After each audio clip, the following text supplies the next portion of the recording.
Meaning of England expects. England expects.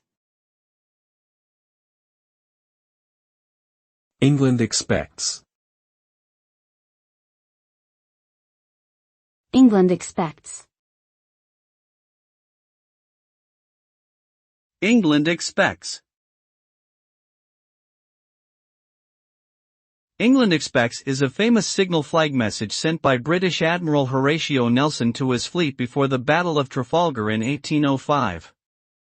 The message conveyed the expectation that every man would do his duty, no matter what the cost. The result of this message was a decisive victory for the British Navy in the battle, despite Nelson's own death. It also became a famous and widely quoted phrase representing loyalty, duty, and patriotism in British culture. Today, it is still used as a motivational slogan in sports, politics, and military contexts.